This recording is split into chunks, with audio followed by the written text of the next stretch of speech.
Fast, focused, and fearless. Here's everything you need to know as you jumpstart your day. I'm Diego Castro. The government is now working on the immediate repatriation of Eleanor Jimmy Pacheco, who has been released by Hamas militants after nearly 2 months in captivity. Rangel Pawid with the report.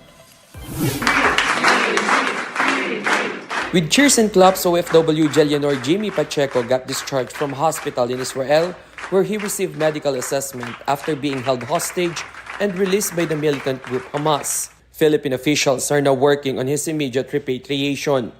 Jimmy is now eager to return home to his family, which for him is an early Christmas present after going through such an ordeal in Gaza. He has 3 children, all of whom are still in elementary.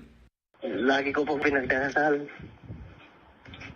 na magkita pa kami. Kasi yung mga na ganyan po kami nalalaki nung iniwan po kami ng tatay namin. Kaya siguro hindi inano yun ng Diyos na gagawin ko sa mga anak ko na ganyang kakaliit na ilelep ko sila.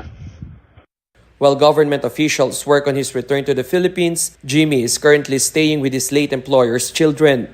It's like our family now. Over the last 4 years that he's with us. We're very happy. We're waiting for Jimmy in the hospital. The Pacheco family won't have to wait long. The Department of Foreign Affairs says Jimmy could be back in the country before Christmas. About a week before Christmas, so let's give it about December 15 to 18, that yun ang kanyang mga target dates. Once back in the Philippines, Jimmy says he has no plans of going back abroad. Kasi ang trabaho ko noon driver ng kiskisan, yung ubong rice mill. Magkaroon ng sariling ganon, masaya na ako. Tulungan natin siya. Basta what we can promise, yung kanyang bubuing kiskisan ng bigas yan eh. Yun ang tawag nila dyan. So, we'll work on it. The Philippine government is also working with Israeli counterparts to possibly provide Jimmy with lifetime financial support. Meron yan kasi former terrorist victim yan, so he will get some social security benefits. Parang pension yan eh, parang monthly pension. For now, the Philippine Embassy officials continue to monitor Jimmy's condition as he recovers from hearing issues after being held captive by Hamas. His family, meanwhile, is in Manila under the custody of OWA awaiting his return. For News 5, Rangel Pawid, we are One News. Israel's Foreign Affairs Minister Eli Cohen personally checked on Jimmy Pacheco at the hospital. Cohen, along with Philippine Ambassador to Israel Pedro Lailo Jr., visited Pacheco at the Yitzhak Shamir Medical Center, where he recovered after 49 days of being held hostage in Gaza. Cohen said it is a happy day for Israel and the Philippines.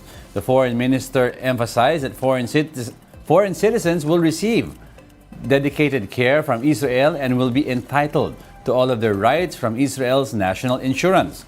The Israeli government will also provide Pacheco and his immediate family with lifetime social security benefits and regular stipends. Meanwhile, the government is still trying to locate a missing Filipina, Noraline Babadilla. Babadilla went missing after Hamas launched its attacks on Israel last October 7. Her family believes she was also taken hostage by the militant group. Hindi naman po ma-identify doon po sa mga nakitang mga dead bodies. Kaya alam po namin, siya po ay isa sa captives doon ng mga Hamas.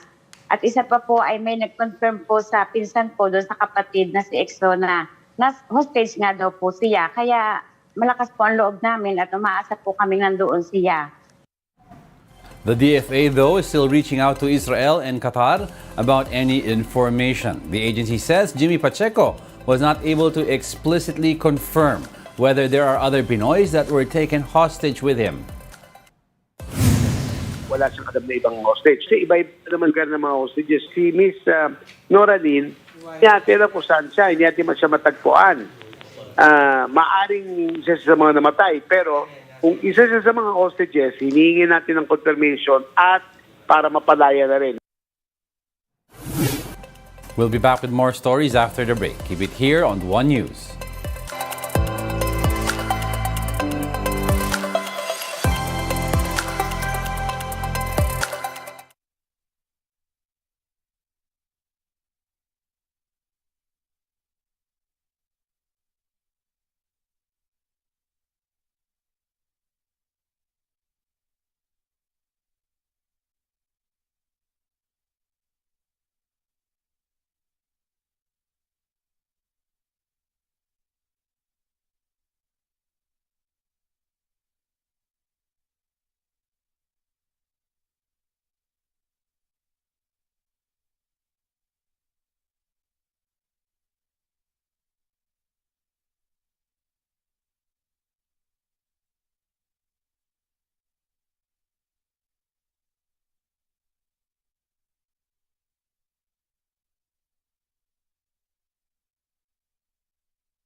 You're still watching One News Now. I'm Diego Castro.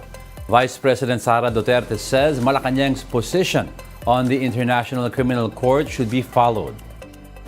Duterte said, though, that she will continue to reach out to the Justice Department to ask about their official position on the matter.